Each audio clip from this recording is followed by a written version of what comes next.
Hello everybody, this is Chris Bird, or MonkeyDude1313, and this is a weekend card haul video.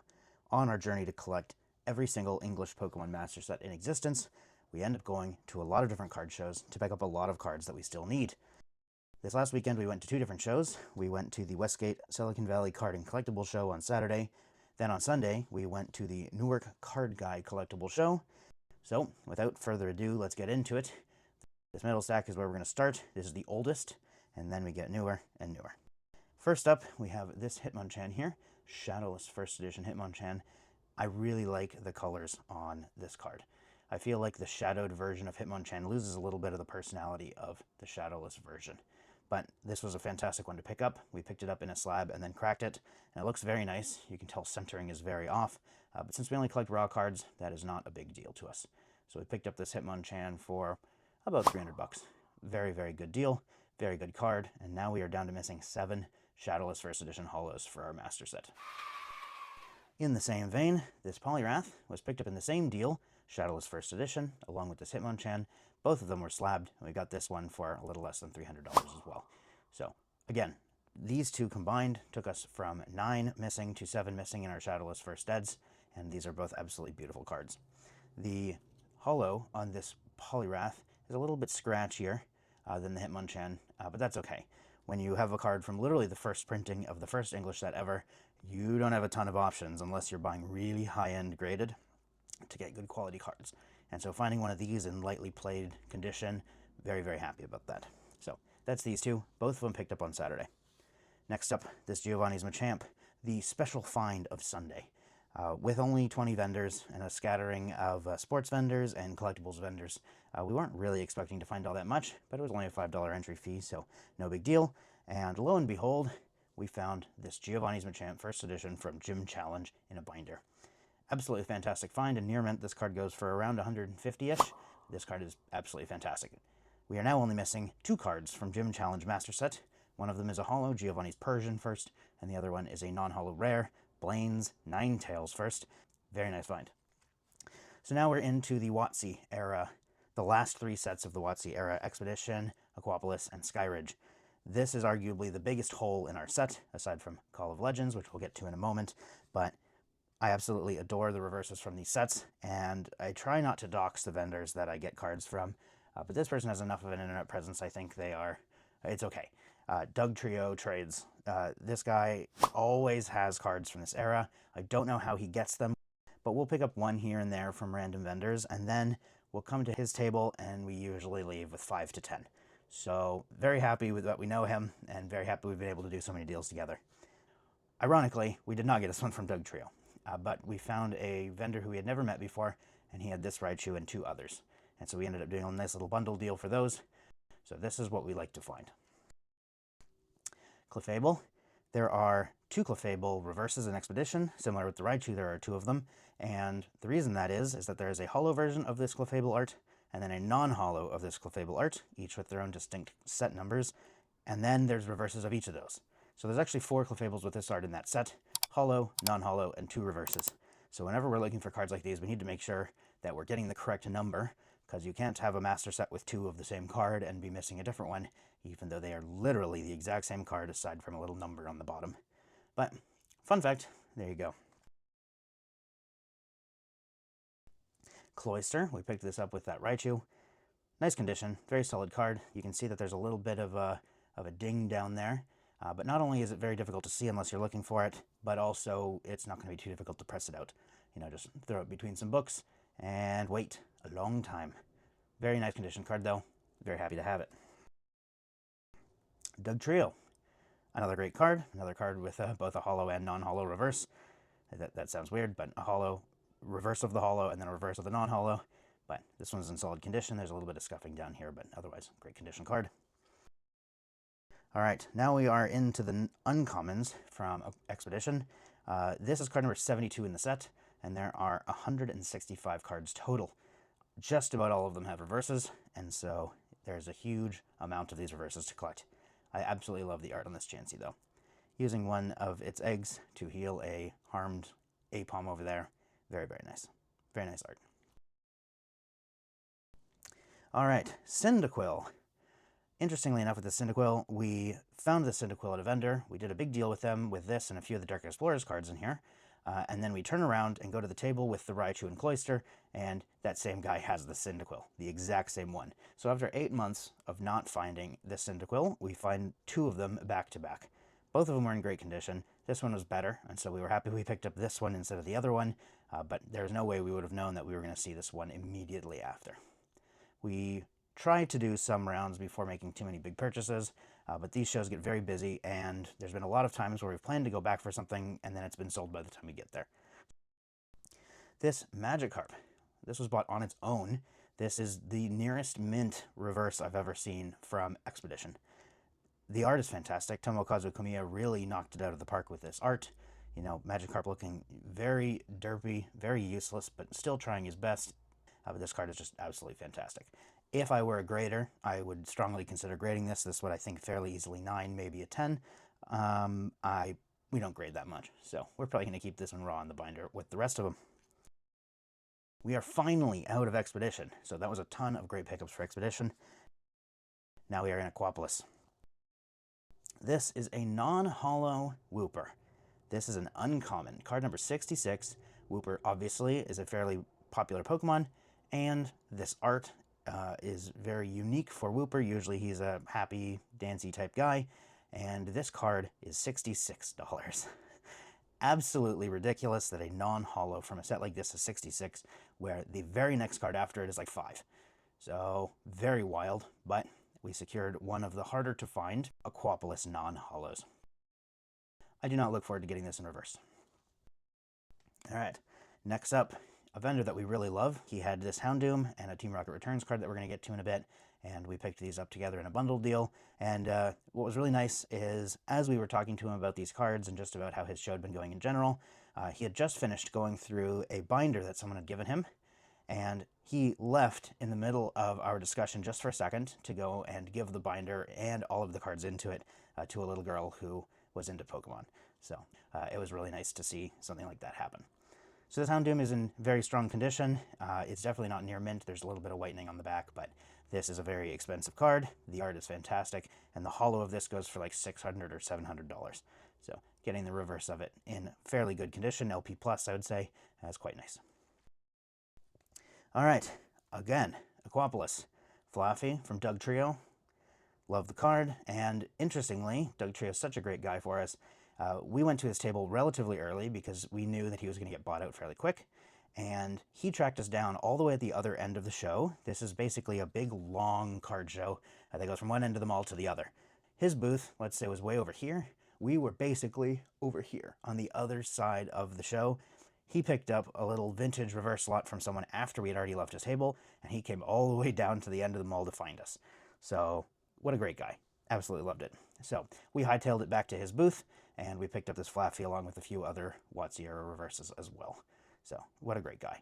Absolutely love him. Alright, Marowak, another Aquapolis.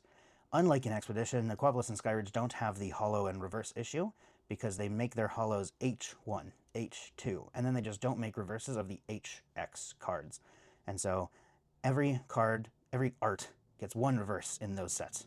So that makes it a little bit easier on us, although this set still has 147 cards, and the 32 holos, and then the crystals. So these sets are massive.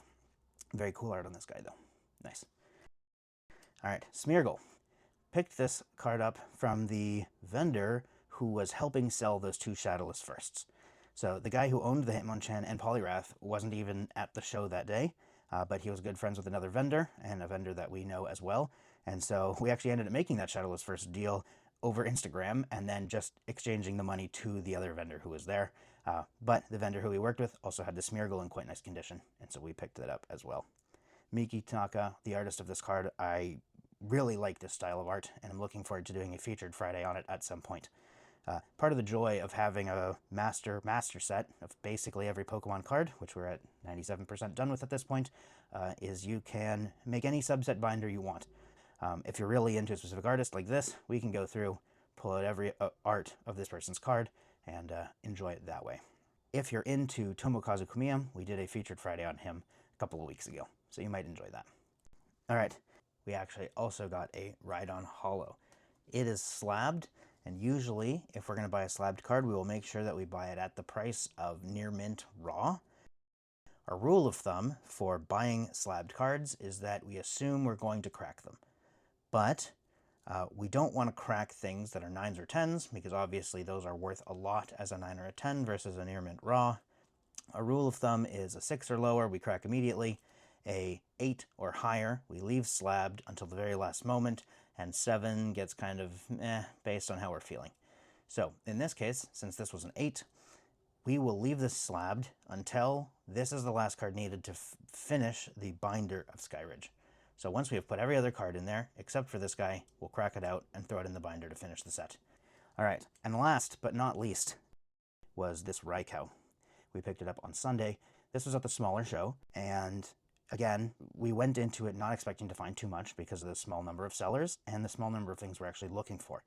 But this guy had opened up a new shop in the area, and we got talking to him about, the shop he has and everything, and then we found this Raikou in his case, and the deal went very smoothly.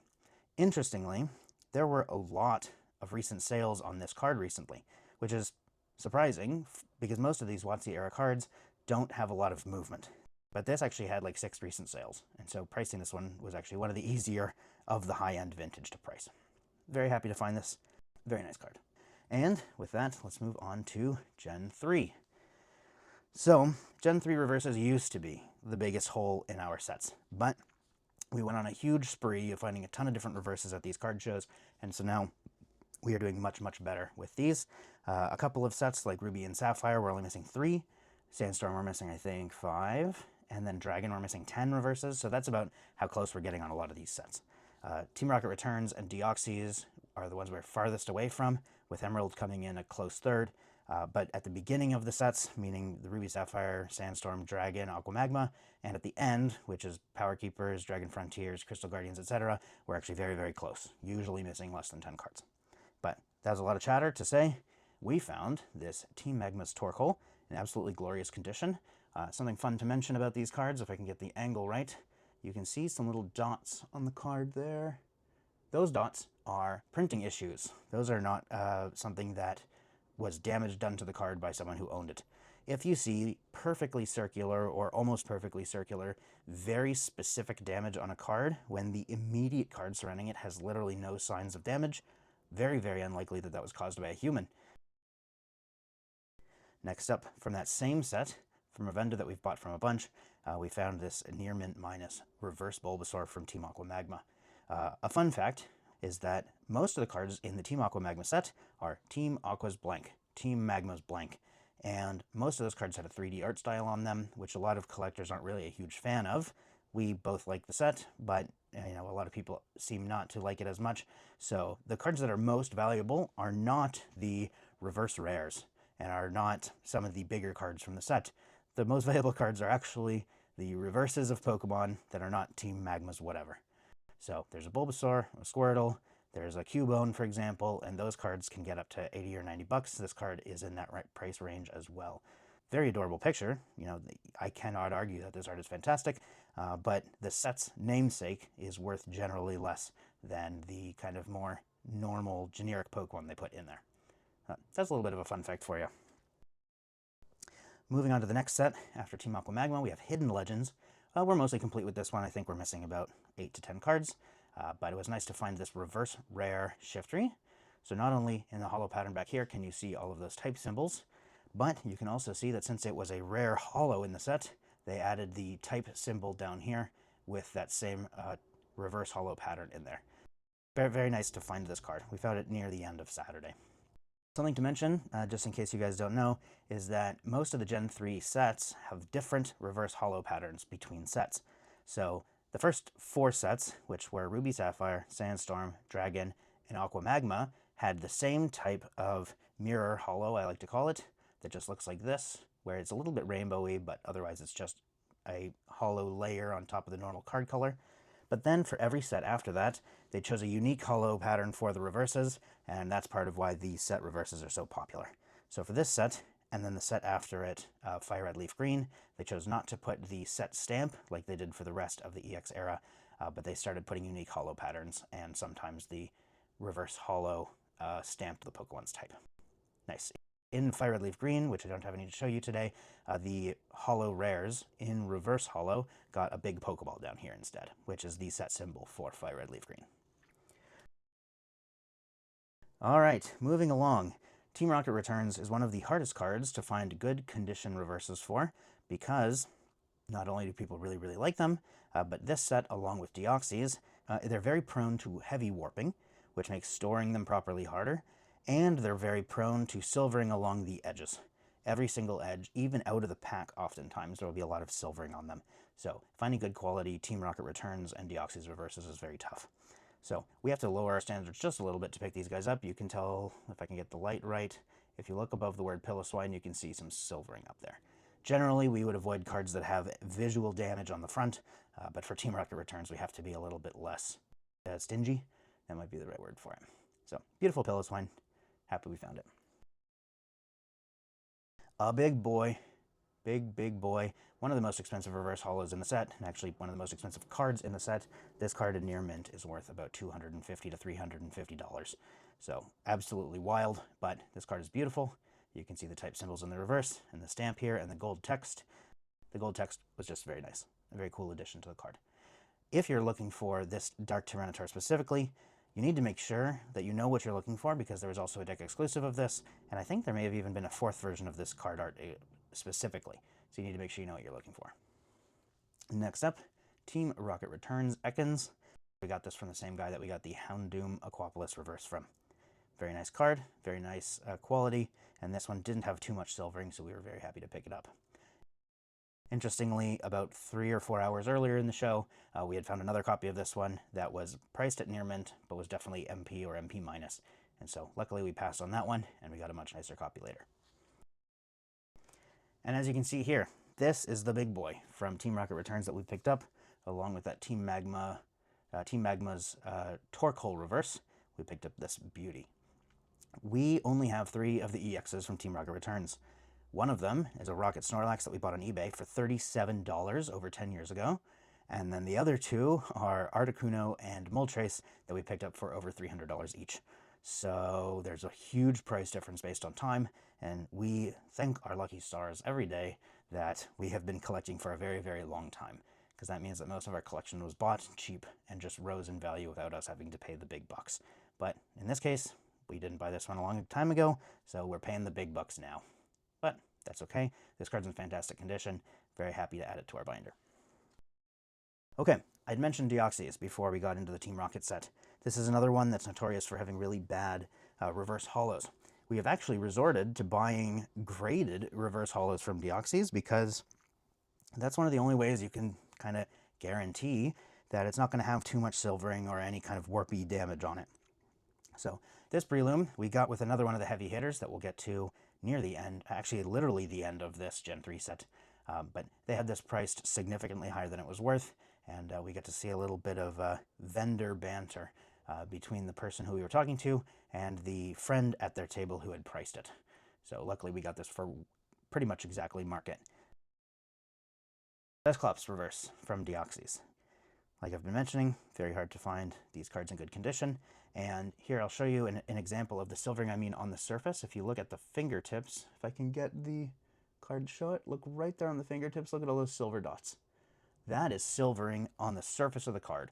And just a little bit about how these cards are made. These are all layers of paper and different materials. There's a hollow layer that is then covered up by other layers. So if you were to scratch through the top layer or 2, you'll then see the hollow layer under it. Please don't damage your cards. Moving on, this Pelipper, reverse from Deoxys. It's got a little bit of silvering here, but it's not too bad, and a nice card we picked up for the collection. Alrighty, moving on, this Bagon. Bagon is in beautiful condition. Absolutely love the hollow pattern on these, and this is one of my favorite Bagon arts that they've ever made. So part of it's nostalgia, because I really liked opening these sets when they were coming out, but also just the art is amazing. And so this card is in fantastic condition. Very happy to throw it in the binder. Emerald, one of our favorite vendors who's really into Blaziken. Again, I won't dox vendors. They had this Groudon for us. They had gone through showing us all the new stuff they had got so that, to help save us some time, because they know that we see them every weekend, and he pointed this one out for us, and we needed it. So $120 later, and this reverse Groudon from Emerald is ours. In Emerald, they have the Pokeballs in the back here, along with the tag, and then the golden text on some of the rare holo reverses. Beautiful. All right, Ralts from EX Emerald. This one's an interesting one. Not only is it in nice condition, we thought at first, oh man, there's a print line right there. And then if you look closer, it looks like there's actually a foil shift. And so right on that print line, not only is it really, really fat, which usually print lines are fairly narrow, but you can tell the Pokeball doesn't even align on both sides. So it's kind of fun. We have a neat story with this card now, but this is a holo shift reverse Ralts from Emerald. All right, a non-holo from Gen 3. We're not missing all that many, but here's one of them. This is the Unseen Forces Tyrogue from Yukimori. Fantastic card, fantastic art. Yukimori is definitely a fan favorite. The vendor, which we got the Breloom from as well, and the other card, is they had priced this as if it were reverse, and so they had it at 25 bucks. And I don't know if you can tell, there's no holo on there, there's no set stamp, nothing. So this is actually a $4.50 card. So yeah, fun. Luckily, we check those kinds of things. We don't just waste a bunch of money way overpaying for stuff. All right, still in Unseen Forces, reverse Miltank. This was our first pickup on the Saturday show, and not the greatest condition, but still pretty good. And this Miltank is actually one of the more expensive reverses from Unseen Forces. Surprisingly or unsurprisingly, depending on who you ask, but it's Tomokazu Kamiya art, which quite a few people love to collect. So this card is up there in terms of price. All right, another non-holo that we needed from Gen 3. This is one of many of the Delta Species Dittos. Not only did they make just straight up Ditto, with the title Ditto on the card, then they made a card called Ditto that was Fire type, but the Pokemon here was also a Yukimori art Ditto, but who had transformed into Charmander. And then they made a second version of that. So they have this Ditto, they have the Charmander Uncommon, the Charmander Common, then they did it with Bulbasaur, they did it with Squirtle, and they did a common Geodude, and they did a Mr. Mime. So just in the Delta Species sets, there's all of those cards named Ditto, and every single one of those has a reverse. So if you want to do a master set of Delta Species, be prepared to shell out $30 or more for like 16 cards named Ditto, and then $100 or more for all of their reverse holos. All right, one of the last Gen 3 cards we got was this Wobbuffet reverse from Legend Maker. So this one from Legend Maker, they went back to the Cosmos holo pattern, but they added their stamp here, and then the gold text for the rares and holo rare reverses. We are very, very close to done with Legend Maker, and so it was neat to finally find one of the last few we needed, but great condition, great vendor that we got it from. Overall, good, solid deal. Beautiful. Next up, the star of the Gen 3 show here, we bought a raw Flareon star this weekend. This is from Power Keepers, the very last set in Gen 3, so this was arguably one of the last stars they ever printed, unless you count Espeon Umbreon from Pop 5, and you count the Greninja that came out like 2 years ago. But picked up a raw Flareon's gold star. Very, very happy to pick it up. This came from the same vendor that had the Breloom Deoxys reverse and the Tyrogue non-holo. And this is the last of the Power Keeper stars we needed. So we'd already picked up Jolteon and Vaporeon like 4 or 5 months ago. So Flareon rounds that out. We now only need a few reverses to finish Power Keepers, and then it will be completed master set from Gen 3. Very nice. All right, let's move on to the Gen 4 and later cards. Call of Legends, we are at about 52% completion on. That number will be going up significantly over the next month or two, I would imagine, but right now we're still missing quite a few of the cards, and this Umbreon was one of them. It's an Umbreon, so it's worth over $100. You know, you got the Umbreon tax in there. Everyone still is going crazy for Umbreon. This one has a little partial swirl next to its leg there, and this is in very nice condition. We got this from a vendor that we've worked with many times in the past, and it was very nice to pick this up. And now we're into Gen 5. Gardevoir. Beautiful card. Secret rare from Dark Explorers. It has the psychic symbol down here, and in fantastic condition. We got this and a Phantasmal Flames booster bundle for quite a nice price. Very happy to pick this one up. I was not expecting to find this one in raw in good condition for quite a long time. Very happy with that. We also bought this slab. We've only seen one other Groudon from Dark Explorers, and it was heavily, heavily, heavily played. And that's just too low of a condition for us. Today, we go up to a vendor and he had this guy for sale. We work out a nice deal where I trade him a PSA 9 Japanese Blastoise EX anniversary promo, and I throw a little bit of cash on top. Then, the universe is very coincidental, and for the third time in the last 9 months, we found a second copy of this a few tables later. So, luckily, we preferred this one over that one as well, but who would have guessed that after never seeing a card at a show, I guess only seeing it once at a show, we would then see it twice within relatively quick succession of each other. Very happy with this one. Moving on, this Pokemon Catcher. This was one of the last 3 cards we needed. We have seen 2 Pokemon Catchers from the same vendor for a very long time. Unfortunately, on the top back of those ones, there was a really funky crease here. And I'm guessing it's because this card used to be insanely playable. So it was very nice that we found this, and interestingly enough, this Empoleon at the same table, and we got to do a little bundle deal for those. Beautiful. We are done with the set now. All right, next up, Plasma Freeze Empoleon. Aside from promos and Ultra Modern, this is the newest card we bought this weekend. We have passed over quite a few Empoleons for either price or condition reasons, and this time the price was right. Interestingly, this table had 4 of these Empoleons available, and so we got to choose which one we liked based on price and condition, and this is the one we ended up going with. Quite a beautiful card, very good condition, and gets us one step closer to Plasma Freeze Master Set, which we are less than, I think, 3 cards away from now? No, actually, we only need 2. And unfortunately, one of them is the Secret Rare Ultra Ball. That is worth about $800 right now. That's going to be fun. All right, we are into Black Bolt. These are Black Bolt Master Balls, because both Black Bolt and White Flare, we are only missing Master Balls, aside from the Seismitoad IR. We decided that once we're done with the Master Balls for Black Bolt, we will buy the Seismitoad IR at whatever market price is at the time, because the price was crazy. But let's quickly go over the Master Balls we got for Black Bolt here. We got this Maractus. Nice. We got this Tortuga. I used to call this Tortuga. I don't know why. I just assumed there were more T's in it. But Tortuga Master Ball. Electric Master Ball. Very nice. A reprint of Dynamotor. If you guys played back in Gen 5-6, you might remember that. And Beheeyem from Black Master Ball. Nice. Clang Master Ball. Still from Black. And now we're into the White Flare Master Balls. So I think for Black Bolt, we're missing 15 Master Balls, or 14 Master Balls and 1 Seismitoad. And from White Flare, I think we're missing maybe 11 Master Balls, and then we're done with the set. We just did, by the way, a Wishless Wednesday for White Flare. If you want to go check that out, it's one of the most recent videos after this one goes up. But for White Flare, Zebstrika Master Ball, which you will not see in that video because we didn't own it at the time. Stunfisk Master Ball, same story. Sock Master Ball, very nice. Druddigon Master Ball, and this is the last of the cards we picked up outside of promos. The way I like to sort these out is in the order we have them on the shelf, so like I said earlier, chronologically, and then we have all of the promo binders lined up next to each other at the very end. Back in time now to Nintendo promo number 3, Trico. So we were happy to find this one and picked this up along with the Cloyster and Raichu. Next, we have the Typhlosion Nintendo promo number 34. We had passed on a copy of this card in the past for condition reasons, so we were happy to find this one in quite nice condition. Machamp EX.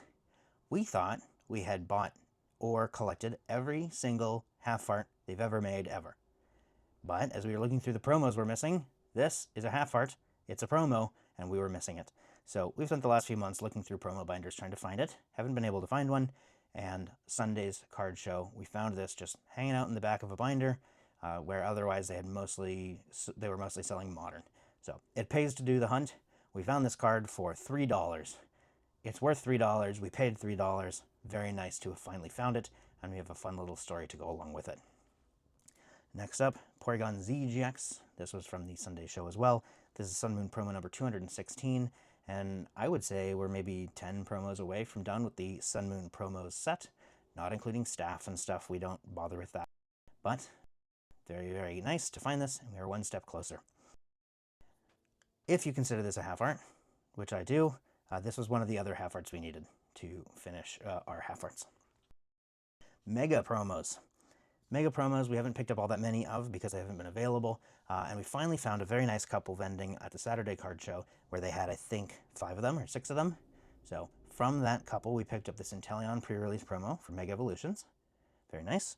We picked up this Lunatone Mega Evolution pre-release promo. Then from the Phantasmal Flames pre-release, we picked up this Cerulege. We picked up this Flygon, and we picked up this Toxtricity. So nice to check off another 5 cards off of our Mega Promos list. All right, so I'd say we're maybe 75% done with all McDonald's sets if you were to combine them, and we picked up a few more of those today.